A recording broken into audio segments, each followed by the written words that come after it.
இறால் விரும்பிகளா நீங்கள்? அப்போ கண்டிப்பாக ஒரு தடவை இந்த தொக்கை ட்ரை பண்ணி பாருங்கள். ஃபாத்திஸ் வைப் சேனலிற்கு உங்களை வரவேற்கிறேன்.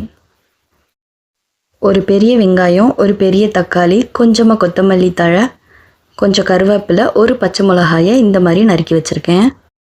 தொக்குக்கான மசாலா: ஒரு ஸ்பூன் மிளகு, அரை ஸ்பூன் சோம்பு, 1/4 ஸ்பூன் சீரகம், ஒரு ஏலக்காய், 2 கிராம்பு எடுத்துக்கோங்க. இதையெல்லாம் லைட்டாக வறுத்துட்டு அதை ஒரு மிக்சி ஜாரில் போட்டு பவுடர் பண்ணிக்கோங்க. நைஸ் பவுடர் ஆகிறதுக்காக கொஞ்சமாக கல்லுப்பு சேர்த்து இந்த அளவுக்கு பவுடர் ஆக்கி எடுத்துக்கோங்க. இறாலை தோல் உரித்து சுத்தம் செஞ்சுட்டு அதை கத்தியால் இப்படி கீறி எடுத்துக்கோங்க. இப்போ இது கூட கொஞ்சமாக மஞ்சள்தூள் சேர்த்து இதை ஒரு 15 நிமிஷம் அப்படியே ஊற வச்சுருங்க. இது நல்லா ஊறட்டும். இப்போ அடுப்பில் கடாய் வச்சு அதில் கொஞ்சமாக எண்ணெய் சேர்த்து அதில் நம்ம வெட்டி வச்சுருந்த வெங்காயத்தை சேர்த்து நல்லா வதக்கிக்கோங்க.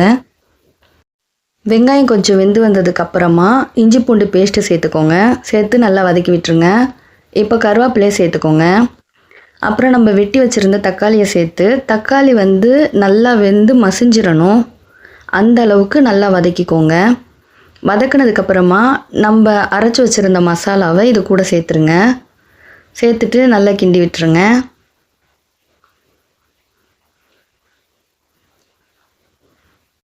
மஞ்சத்தூள் போட்டு ஊற வச்சுருந்த இறாலில் தண்ணி ஊற்றி ஒரு அலசு மட்டும் நல்லா அலசிட்டு எடுத்து இப்போ நம்ம அந்த மசாலாவில் இந்த மாதிரி சேர்த்துக்கோங்க. இதை கிண்டி விட்டுட்டு இதில் உப்பு செக் பண்ணிக்கோங்க. ஏற்கனவே நம்ம மசாலா அரைக்கும் போது அதில் கல்லுப்பு சேர்த்துருக்கோம். ஸோ இந்த ஸ்டேஜில் உங்களுக்கு உப்பு கம்மியாக இருந்துச்சுன்னா கொஞ்சமாக சால்ட் சேர்த்துட்டு பச்சை மிளகா நம்ம வெட்டி வச்சதையும் சேர்த்துருங்க. சேர்த்துட்டு இது கூட கொஞ்சமாக தண்ணி சேர்த்துக்கோங்க.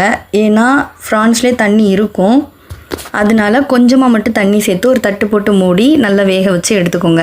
அந்த தண்ணி ஃபுல்லாக ட்ரை ஆகி இந்த மாதிரி உங்களுக்கு தொக்கு மாதிரி கிடச்சதுக்கப்புறமா அது கூட கொஞ்சமாக கொத்தமல்லி தலையை தூவி பரிமாறுங்க.